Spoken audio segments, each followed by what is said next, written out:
Assalamu alaikum students. Today's biology topic is urinary system in man. What is urinary system? What is its function? The urinary system function is to filter blood and to create our urine as a waste byproduct. जो हमारा urinary system है उसका ये main function यही है कि जो हमारी ब्लड है उसको ये फ़िल्टर करता है. फॉर एग्ज़ाम्पल जैसे हम चाय में से पत्ती टी को एक्सक्रीट करते बाहर निकालते हैं, छानते हैं, same as it is urinary function यही काम करता है हमारी बॉडी में कि ब्लड के अंदर जो भी टॉक्सिक सब्सटेंस है, यूरिया कंपोनेंट्स हैं, अमाइनो कंपोनेंट्स हैं, जो हमारी बॉडी के लिए हार्मफुल है, उनको ये फ़िल्टर करता है, ब्लड से अलग करता है और यूरिन उससे बना के as a waste product body से बाहर निकालता है. ये होता है मेन फंक्शन यूरिन का कि हमारी बॉडी के अंदर जितने भी वेस्ट कंपोनेंट्स हैं ब्लड से उनको निकालना और उन कंपोनेंट्स से यूरिन बनाना, फिर उस यूरिन को हमारी बॉडी से बाहर निकालना एज अ वेस्ट प्रोडक्ट. ये फंक्शन होता है यूरिन का सिस्टम का. The organs of the urinary system include,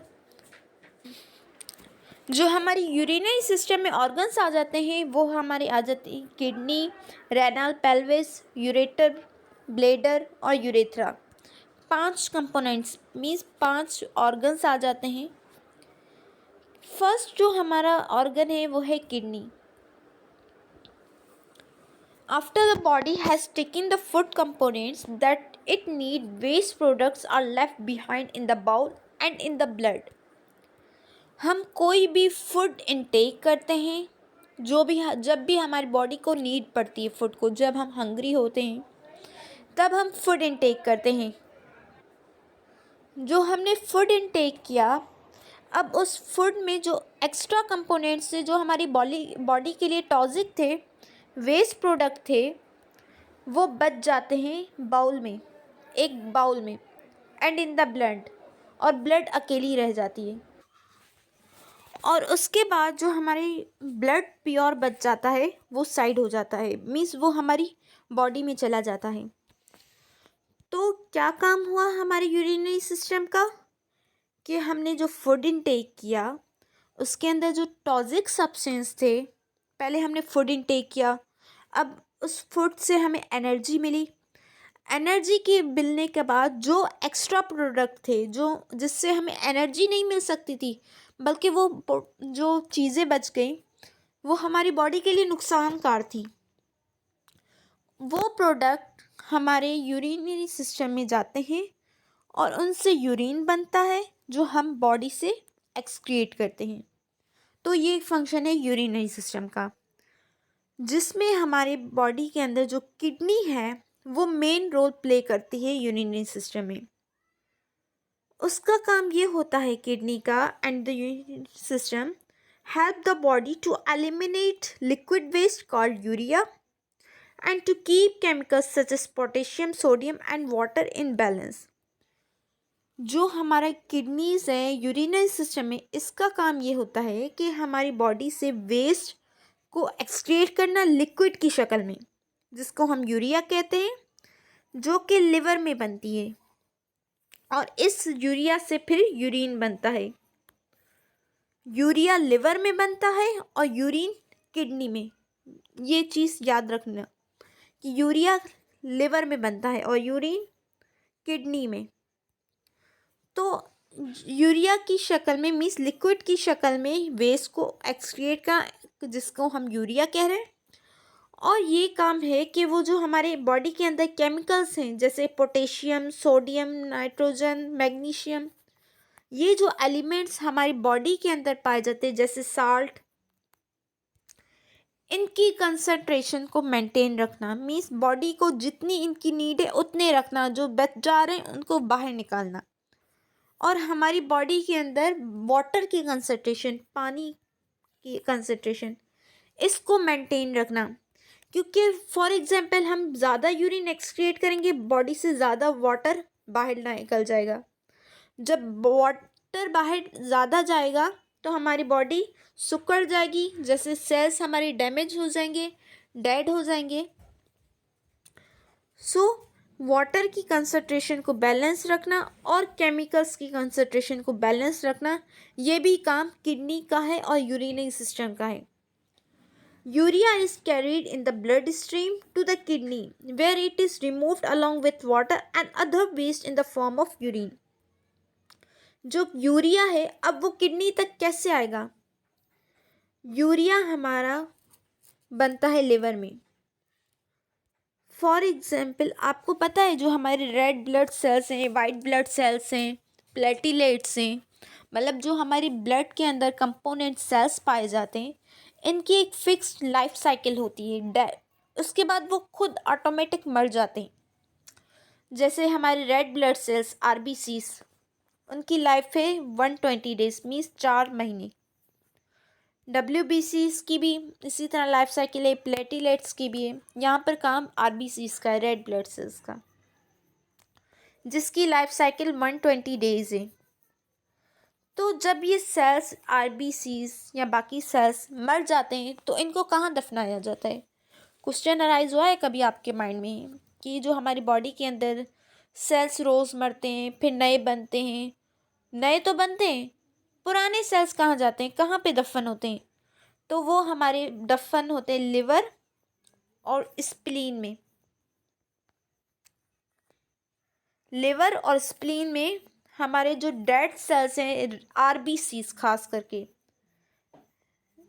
blood, ये दफन होते हैं। उनके जब ये सेल्स मर जाते हैं 120 डेज के बाद, या फिर कोई इंजरी आ गई उसमें सेल मर गए, या कोई डिजीज़ हो गई जैसे कैंसर, ट्यूमर, इनमें जो सेल्स मर गए, किसी भी पैथोजन, कोई भी बाहर से बैक्टीरिया आ गया, वायरस आ गया जिसकी वजह से सेल्स मर रहे हैं, जैसे मलेरिया में हमारे प्लेटिलेट्स ख़त्म हो जाते हैं, कम हो जाते हैं, मर जाता है इंसान, सेल्स कम हो रहे हैं, तो ये सेल्स आखिर दफन कहाँ होते हैं? तो वो हमारे लिवर और स्प्लीन में दफन होते हैं। तो इट मीन्स जो लिवर और स्प्लीन है वो हमारे पास वेस्ट मटेरियल एक डस्टबिन की तरह काम कर रहा है, और डस्टबिन में हमारे पास हमेशा वेस्ट प्रोडक्ट ही पड़ा होता है। जो हमारी खाना खाते हैं, रैपर्स होते हैं, गंद वगैरह होता है, वो डस्टबिन में जाता है। Same as it is body का जो सारा कचरा है सेल्स का, वो लिवर और स्प्लीन में जाता है। इट मीन्स लिवर के अंदर यूरिया जो वेस्ट मटेरियल है अमोनिया का, अमोनिया यूरिया, NH3 अमोनिया, ये यूरिया है, ये अमोनिया सेम, ये दोनों वेस्ट प्रोडक्ट हैं। अमोनिया और यूरिया जो है पानी में रहने वाले जानवर निकालते हैं, जैसे फिशेस अमोनिया निकालती हैं, यूरिया कुछ रेप्टाइल्स, बर्ड निकालते हैं। तो ये जो यूरिया बन रहा है वो हमारी लिवर में बन रहा है, क्योंकि लिवर में हमारे वेस्ट प्रोडक्ट्स बनते हैं। फिर ये यूरिया ब्लड के थ्रू हमारी किडनीज में आता है, क्योंकि यूरिया लिवर में काम क्या हुआ, सिर्फ इतना हुआ कि वेस्ट प्रोडक्ट वहाँ जमा हो गया। अब वहाँ से बाहर कैसे निकलेगा, ये फंक्शन किडनी करेगी। और उसके अलावा ये भी ज़रूरी नहीं है कि सारे डेड सेल्स वहाँ पे, कुछ हमारी ब्लड में अब भी मौजूद हैं, उनको भी फिल्टर करना होता है। तो ये यूरिया लिवर से ब्लड के थ्रू किडनी में आता है, जहाँ से ये रिमूव होता है विथ वाटर, पानी के ज़रिए और अदर वेस्ट के ज़रिए, किसके फॉर्म में, यूरिन की शक्ल में, हम इसको बॉडी से बाहर खारिज करते हैं। What is kidney and what are its function? First, kidney के 3 रीजन्स होते हैं, कॉर्टेक्स, मेडुला और मिडिल। इनको अभी छोड़े। ओके, किडनी हमारे पास कहाँ लोकेटेड होती हैं? जो हमारी पेरिटोनियल स्पेस है, या इस तरह से कह लें हमारी बैक साइड है, वहाँ पर प्रेजेंट होती है। किडनी पेयर की शक्ल में होती है, एक लेफ़्ट साइड होती है और एक राइट साइड होती है। जो हमारी राइट साइड है वो थोड़ी सी ऊपर होती है, ओ सॉरी नीचे होती है, और जो राइट वाली है वो sorry, confusion. The left kidney is situated on the little higher than right one. जो लेफ्ट वाली है वो ऊपर होती है और राइट वाली नीचे होती है थोड़ी सी। इसका मेजर रीज़न यही है कि जो राइट साइड है बॉडी की वहाँ पे हमारा लिवर प्रेजेंट होता है, और लिवर के नीचे पीछे की साइड, बैक साइड, जहाँ पे हमारी बैक बोन है उस साइड हमारी किडनीज प्रेजेंट होती है। तो लिवर जो है हमारे फ्रंट पे है और उसके नीचे हमारी किडनीज है, और राइट साइड की जो किडनी नीचे है वो इसी वजह से है क्योंकि उसके ऊपर जो लिवर है इस वजह से वो राइट वाली थोड़ी सी नीचे होती है किडनी, और ये हमारी एब्डोमिनल कैविटी में प्रेजेंट होती हैं।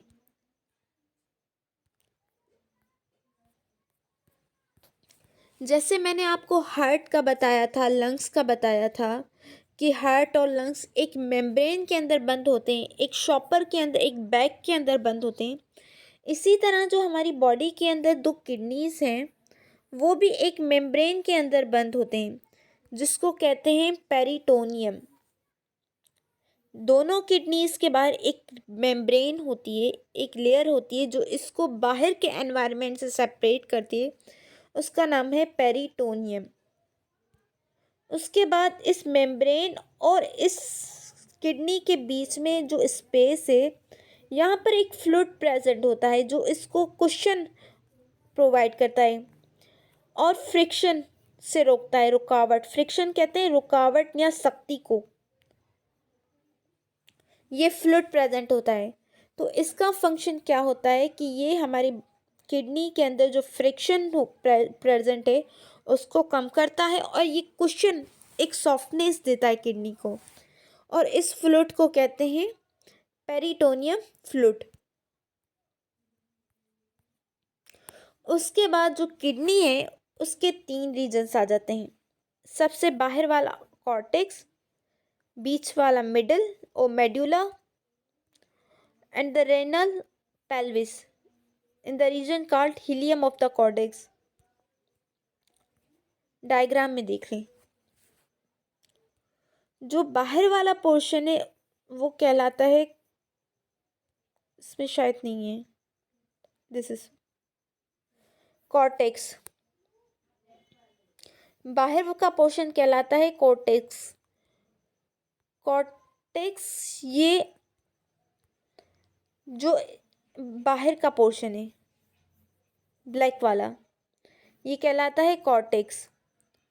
कॉर्टेक्स के बाद मिडिल मेडुला जो कि इनर पोर्शन है। ये जो बाउंड्री आप देख रहे हैं ना वाइट वाली, यहाँ से ये मेडुला शुरू है और ये ऑरेंज वाला कॉर्टेक्स। उसके बाद थर्ड पोर्शन है pelvis in the helium of kidney. ये सेंटर वन पेल्विस कहलाता है जहाँ पे ये सारे कलेक्शन हो रही हैं। The kidney typically measure approximately 11 to 14 centimeter in length। जो हमारी बॉडी की किडनी है वो 11 से 14 सेंटीमीटर लंबाई में है, लेंथ में है, और 6 सेंटीमीटर विड्थ है। विड्थ कहते हैं चौड़ाई को और लेंथ कहते हैं लंबाई को। या 11 to 14 लेंथ है और 6 सेंटीमीटर इसकी विड्थ है, and is about 4 centimetre thick. और मोटी कितनी है, विड्थ और लेंथ के बाद आ गई उसकी थिकनेस जो कि 4 सेंटीमीटर है। The kidney are protected by fat muscles and rib of back. Kidney के इर्द गिर्द फैट होता है जो उसको प्रोटेक्शन देता है, मसल्स होती हैं ribs of the back. Ribs जो हड्डियों का ढांचा है, ये सारी चीज़ें किडनी को प्रोटेक्शन देता है। The hilum is the concave part of the bean shape where blood vessels and nerve enter and exit in the main point और एग्जिट ऑफ द यूट्रस। ये जो हीलियम पार्ट है ये मेन पॉइंट है entry का और exit का। यहाँ से सारी ब्लड की वेजल्स आती हैं ब्लड लेकर, और यहीं से यूरिन जाता है। मीन्स ये जो ब्लैक पार्ट है ये हीलियम कहलाता है। अब ये जैसे आर्टरीज इसके अंदर से ही गुजर रही है, वीन्स इसके अंदर से आ रही हैं, फिर इस यूरेटर के थ्रू यूरिन बाहर जा रहा है। तो ये सारी एंट्री और एग्जिट पॉइंट कहाँ पे हो रही है? हीलियम में हो रही है, जो कि थर्ड पार्ट है। Cortex is the outer dark region which is covered and protected by fibrous capsule। जो आपको मैंने अभी कॉर्टेक्स दिखाया, कॉर्टेक्स, इसका जो कलर होता है बाकी किडनी के स्ट्रक्चर से ये थोड़ा डार्क कलर का होता है, और इसके इर्द गिर्द कैप्सूल होता है जिसको कहते हैं फिब्रस कैप्सूल। और जो इनर पार्ट था मेडुला, वो थोड़ा लाइट होता है एज कंपेयर टू कॉर्टेक्स, और इसके अंदर एक प्रोजेक्शंस होती हैं जिसको कहते हैं पायरामिड्स।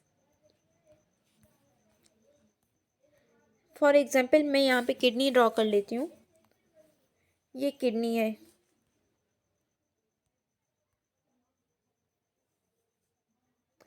किडनी की स्ट्रक्चर होती है बीन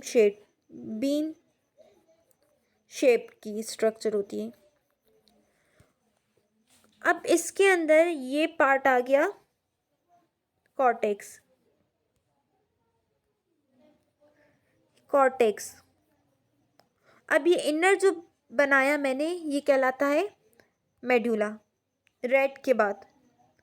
उसके अंदर अब मेडुला के अंदर क्या होता है कि ये ऐसे पायरामिड शेप के स्ट्रक्चर्स होते हैं, कॉनिकल शेप के स्ट्रक्चर्स होते हैं जिनको हम कहते हैं पायरामिड्स।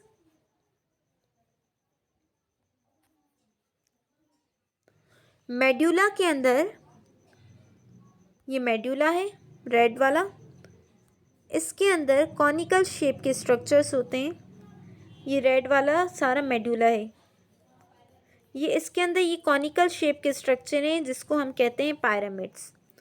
और जो बाहर का डार्कर रीजन है ब्लैक वाला, ये होता है कॉर्टेक्स। अब कॉर्टेक्स के अंदर क्या आ गया? पायरामिड्स और मेडुला, फिर मेडुला के अंदर क्या आ गए? Projections, conical, pyramids. Human kidney have 12 to 16 pyramids.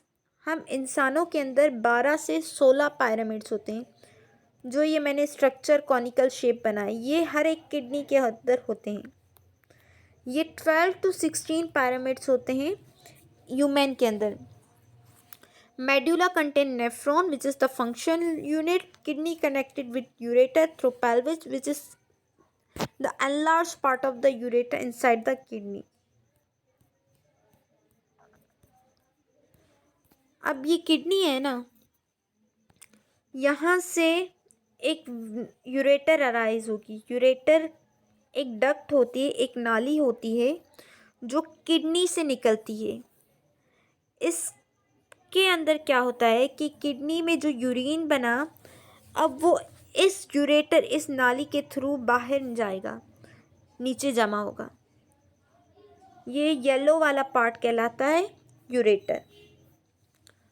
ये यूरेटर का जो ओपनिंग पार्ट है, एक डायग्राम थी तो सही,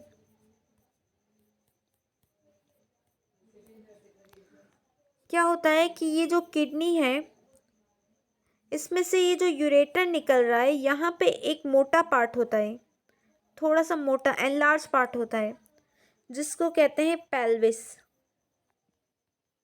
ये होता तो इस यूरेटर का पार्ट है मगर ये किडनी के अंदर होता है, और ये एनलार्ज पार्ट होता है, बड़ा होता है, जिसको हम कहते हैं पेल्विस। ये किडनी और किडनी के अंदर इस तरह से ये पार्ट निकल रहा है। ये जो एनलार्ज पार्ट है किडनी के अंदर इसको कहते हैं यूरेटर ओ पेल्विस। ये नीचे वाला यूरेटर जो किडनी के बाहर है, और जो ये पार्ट किडनी के अंदर बड़ा है इसको कह रहे हैं पेल्विस। यहाँ से यूरिन नीचे जाता है इस नाली के थ्रू।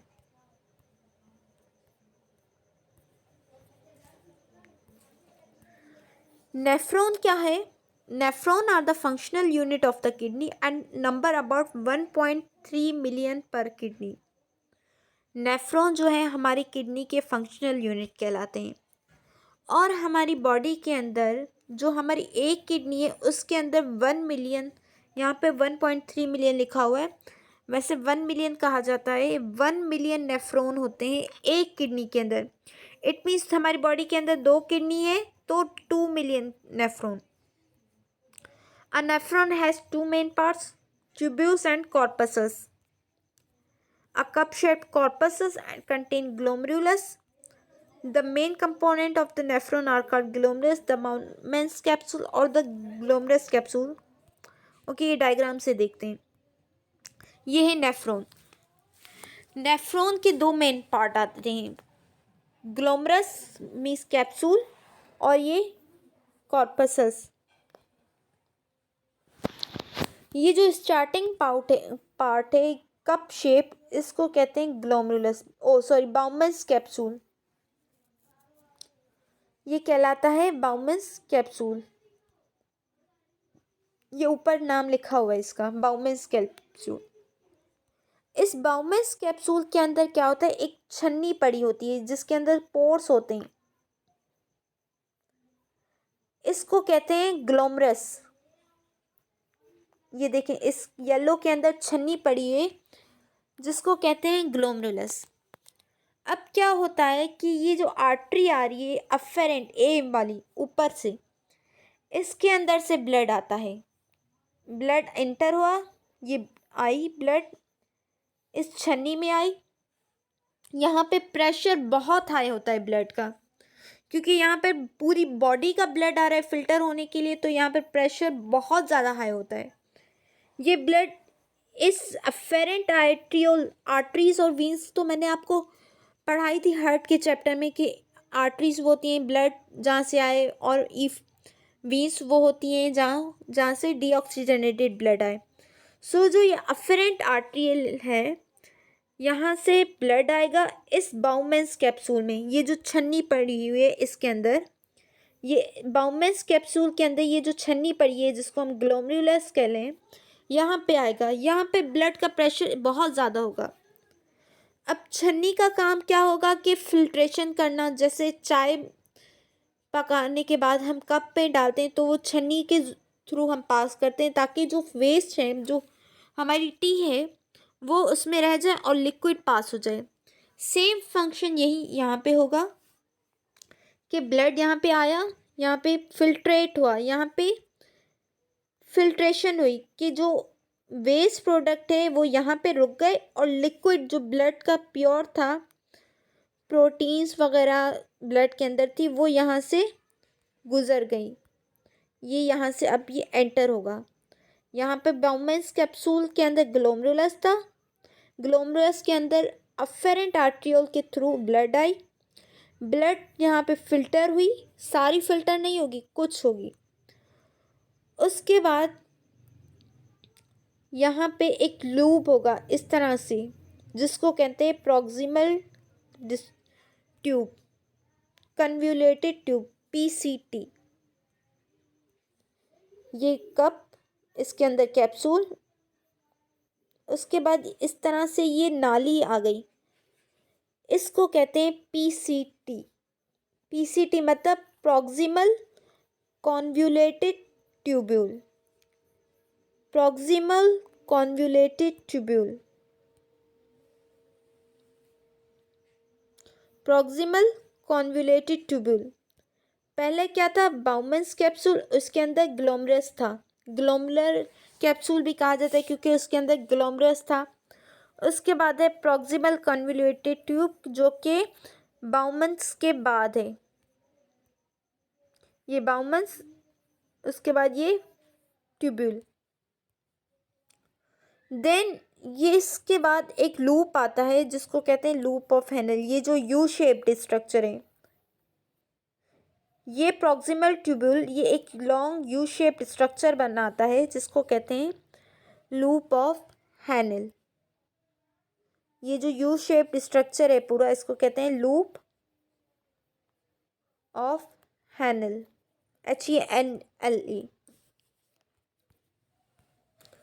उसके बाद ये लूप ऑफ हेनल यहाँ पे ख़त्म हुआ। यहाँ पर भी एक गोल बन जाएगा इस तरह से पाइप की शक्ल में। इसका नाम होता है DCT, डिस्टल कॉन्वोल्यूटेड ट्यूब्यूल। पहला क्या था? Proximal convoluted tubule. अब क्या है? Distal convoluted tubule. 4 main part आ गए। उसके बाद एक और भी है। पहला था ग्लोमरस, बाउमेंस कैप्सूल के अंदर ग्लोमरस, फिर PCT शॉर्ट फॉर्म है, फिर लूप ऑफ हेनल जो यू शेप्ड का है, उसके बाद DCT, distal convoluted tubule. The glomerus and Bowman's capsule together are called renal capsule. जो इस बाउमेन कैप्सूल के अंदर ग्लोमरस पड़ा हुआ है, ये दोनों मिलकर क्या कहलाते हैं? Renal capsule.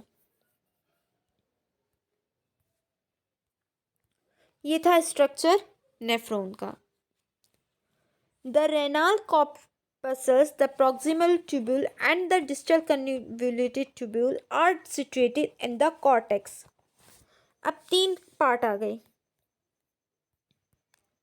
पहला ये वाला, फिर यहाँ पे PCT और यहाँ पे DCT। अब ये कह रहा है कि ये जो इतना ऊपर का पार्ट है वो कहाँ पे अंदर होता है? कॉर्टेक्स के अंदर होता है। कॉर्टेक्स जो हमारा डार्कर रीजन था किडनी का, जो बाहर वाला हिस्सा था, ये इतना पार्ट कहाँ पे आ रहा है? कॉर्टेक्स के अंदर। अब ये जो लूप ऑफ हेनल है, ये नीचे वाला पोर्शन है, ये आता है मेडुला के अंदर। आउटर इनर को आप छोड़ दें, ये जो सेंटर वाला यू शेप्ड है, ये आता है मेडुला के अंदर। ये देखें, यहाँ पर ये कॉर्टेक्स, यहाँ पे बाकी का पोर्शन, और मेडुला के अंदर क्या होगा? सिर्फ ये यू शेप्ड स्ट्रक्चर, जिसको कह रहे हैं loop of Henle. The first part is proximal tubule PCT due to proximity to the glomerulus. It sits in the renal cortex, ये cortex के अंदर होता है। The second part is the loop of Henle because it form a loop, ये क्योंकि ये loop बना रहा है with descending and ascending limbs that goes through the renal medulla, जो कि medulla के अंदर होता है। The third part of renal tubule is called the distal convoluted tube, ये PCT, फिर ये loop of Henle, फिर ये DCT।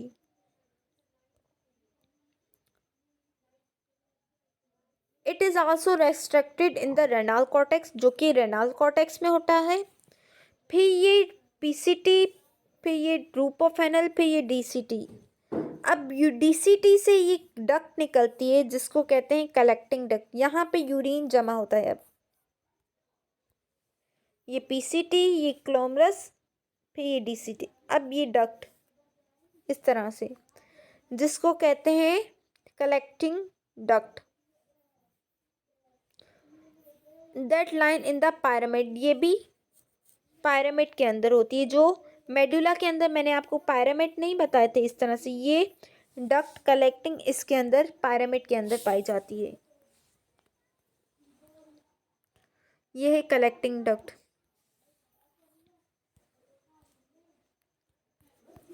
ओके, उसके बाद the renal tubule is a long and convoluted structure that emerge from the glomerus capsule. ये सही वही बात आ गई कि ये जो ट्यूब्यूल है ये ग्लोमरस से आ रही है, क्योंकि ग्लोमरस से ये ट्यूब्यूल्स बन रही हैं। The loop of Henle is U shaped that consist of descending lip and ascending lip. ये डिसेंडिंग भी है और असेंडिंग। ये लूप ऑफ हेनल यू को कह रहे हैं। डिसेंडिंग कहते हैं जो ऊपर से नीचे आए चीज़, और असेंडिंग कहते हैं जो नीचे से ऊपर जाए। तो ये इसके 2 पार्ट आ रहे हैं लूप ऑफ हेनल के। एक नीचे से ऊपर आ रहा है, ऊपर से नीचे आ रहा है, जिसको डिसेंडिंग कह रहे हैं, और ये नीचे से ऊपर जा रहा है, जिसको कह रहे हैं असेंडिंग। अब क्या होता है कि ये जो ग्लोमरस से ब्लड आया,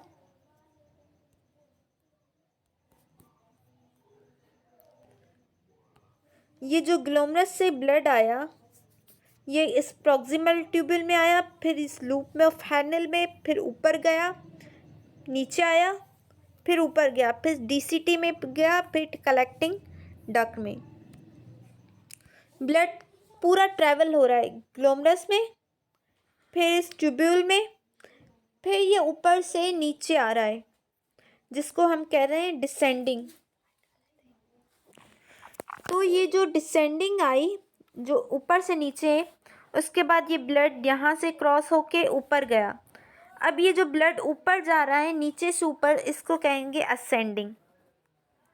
असेंडिंग के बाद ये डीसीटी में आएगा, फिर ये कलेक्टिंग डक्ट में यूरिन जमा होगा। Okay, the descending limb is highly permeable to water but completely impermeable to ion। जो डिसेंडिंग है, ऊपर से नीचे आ रही है, परमिएबल है वाटर्स के लिए, मतलब यहाँ से पानी गुजर सकता है, यहाँ पे पानी स्टोर नहीं होता। अब इस ट्यूब्यूल में जो ऊपर से नीचे आ रही है, यहाँ पे जो आयंस होंगे जैसे सोडियम, पोटेशियम, वो यहाँ से क्रॉस नहीं हो पाएंगे। हम कह रहे थे कि जो डिसेंडिंग लिब है वो परमिएबल है वाटर के लिए but impermeable to ion, causing a large amount of water to reabsorb. अब जो नीचे से ऊपर से नीचे लिम्ब जा रही है जिसको हम डिसेंडिंग लिम्ब कह रहे हैं, इसमें क्या होता है कि जो भी हमारी ब्लड के अंदर पानी आया या बॉडी के अंदर पानी इस किडनी के थ्रू आया, वो यहाँ पे रीएब्जॉर्ब हो जाता है। रीएब्जॉर्ब मीन्स वेस्ट में जो हमारा पानी आ गया एक्स्ट्रा अमाउंट में, वो इस डिसेंडिंग के थ्रू रीएब्जॉर्ब हो जाता है वापस ब्लड में, वापस रीएब्जॉर्ब होके ब्लड में चला जाता है। और जो हमारे आयंस वगैरह हो गए जैसे क्रिएटिनाइन, अमोनिया, सोडियम, पोटेशियम, वो यहाँ से गुजर जाते हैं, वो इम्परमिएबल होते हैं। इसके लिए मीन्स ये जो लूप है डिसेंडिंग लिम्ब, ये वाटर के लिए परमिएबल है but completely impermeable to ion, ion के लिए इम्परमिएबल है, जिस वजह से इसमें अमाउंट ऑफ वाटर की, लार्ज अमाउंट ऑफ वाटर की रीएब्जॉर्प्शन होती है। उसके बाद एक लिम्ब जा रही है नीचे से ऊपर। अब ये क्या हो रहा है, यहाँ पे ये लिम्ब जो है वाटर के लिए इम्परमिएबल है, मीन्स यहाँ पे वाटर की रीएब्जॉर्प्शन नहीं होगी, वाटर की रीएब्जॉर्प्शन होगी डिसेंडिंग में। अब यहाँ पे क्या होगा, यहाँ पर आयंस की रीएब्जॉर्प्शन होगी, जैसे सोडियम हमारा काफ़ी चला गया यूरिन में, पोटेशियम ज़्यादा चला गया, मैग्नीशियम ज़्यादा चला गया। अब जब वो ब्लड या जो यूरिन इस असेंडिंग लिम्ब में आया, वहाँ पे ये आयंस को रीएब्जॉर्ब करेगा, वापस ब्लड में डाल देगा। अब यहाँ से वाटर गुजरेगा और जो आयंस एक्स्ट्रा थे जिसकी नीड थी ब्लड में, वो वापस ब्लड में चले जाएंगे। उसके बाद ब्लड आएगा डिस्टल कन्वोल्यूटेड ट्यूब और देन यूरिन बनेगा कलेक्टिंग डक्ट में। The renal artery when enter into kidney, it divide into million of branches called different afferent arterioles. The blood enter the body by renal artery, go into the afferent arterioles. जो हमारी kidney के अंदर blood आ रही है वो renal artery के जरिए आ रही है, ये रेड वाली, ओके। और ये जो रेनाल किडनी में आ रही है, ये अंदर आने के बाद दो में डिवाइड हो रही है। ये आपको मैंने इस स्लाइड में दिखाया था कि ये अफेरेंट में डिवाइड हो रही है और इफेरेंट। पहले ये किडनी में रेनाल आर्टरी आई जिसके थ्रू ब्लड किडनी में आया, फिर ये दो ब्रांचेस में डिवाइड हो गई, एक को कह रहे हैं अफेरेंट और दूसरी को ईफेरेंट। ए और ई का फ़र्क है। अफेरेंट के थ्रू ब्लड ग्लोमरस कैप्सूल में आया और इफरेंट के थ्रू ये जो सारी रीएब्जॉर्प्शन हुई वाटर की, सॉल्ट की, ब्लड की, वो वापस ब्लड में किसके थ्रू आएगी, इफरेंट के थ्रू, क्योंकि यहाँ पे तो यूरिन की कलेक्शन हो रही है। अब यहाँ पे जैसे वाटर की कलेक्शन हुई, यहाँ पे सोडियम क्लोराइड, पोटेशियम, इनकी आयंस की कलेक्शन हुई, वो वापस ब्लड में कैसे जाएंगी, वो फिर इसी लूप है ऑफ फैनल के ज़रिए नीचे वाली ये जो इफरेंट आर्ट्रियोल निकल रही है यहाँ से ये वापस ब्लड में एंटर होगी। मीन्स यहाँ से ये ब्लड आएगा और इफरेंट के थ्रू ब्लड वापस ब्लड में एंटर होगा जो फिल्ट्रेशन होके आया। ये सारा ब्लड यहाँ पे फिल्टर हुआ, अभी ये वापस ब्लड में बाकी ब्लड में जमा हुआ through efferent arteriole. Okay, each afferent arteriole further divide into numerous blood capillaries in the Bowman's capsule are collecting called glomerulus. Bowman capsule within glomerulus are collectively called Malpighian body और renal capsule. ये जो capsule है इसको मेल्फिजियन body भी कहते हैं, ग्लोमरस और बाउमन्स को मिला के। ये अफेरेंट छोटी छोटी आर्टरीज में डिवाइड हो रही है, छोटी छोटी सी, ये जिससे ये ग्लोमरस पूरा आर्टरीज से बना हुआ है असल में, जहाँ पे ब्लड की फिल्ट्रेशन हो रही है। Blood living the glomerus through efferent, ये आपको मैंने बताया कि ये ब्लड अब ग्लोमरस से बाहर कैसे जाएगा, इफरेंट के थ्रू आया, किसके थ्रू, अफेरेंट, और बाहर कैसे जाएगा, इफरेंट। और ये भी क्या है, enter blood capillary through surrounding nephron. Blood capillaries surrounded a loop of handle and unite to form a venule which ultimately join to branch of renal vein. अब क्या होता है कि जो यहाँ से आर्टरीज वीन्स हैं ये यहाँ से ये पूरी फैली होती हैं इसमें, ये पूरा इसके अंदर आर्टरीज और वीन्स फैली होती हैं इसमें, जिसको हम कहते हैं वासा रेक्टा। ये जो सिस्टम होता है ना आर्टरीज और वीन्स का, इसके अंदर ये लूप ऑफ फैनल, इसके अंदर ये आर्टरीज वीन जो फैली हुई है ये इस तरह से फैली हुई हैं, इस ये अफेरेंट और इफरेंट की हैं, अफेरेंट की आ रही हैं फैली हैं, इसको कहते हैं वासा रेक्टा। सो ये सारा स्ट्रक्चर था फिलहाल नेफ्रॉन का, किडनी का कलेक्शन कैसे होती है, कहाँ पे किसकी रीएब्जॉर्प्शन हो रही है, दैट्स ऑल। बाकी अब यूरिन कैसे बनेगा, किडनी में यूरिया, लिवर में यूरिया कैसे बन रहा है, उनकी डिजीज़ क्या हो रही है, ये हम नेक्स्ट स्लाइड में पढ़ेंगे। फ़िलहाल अभी तक इतना ही, ठीक है। अल्लाह हाफिज़।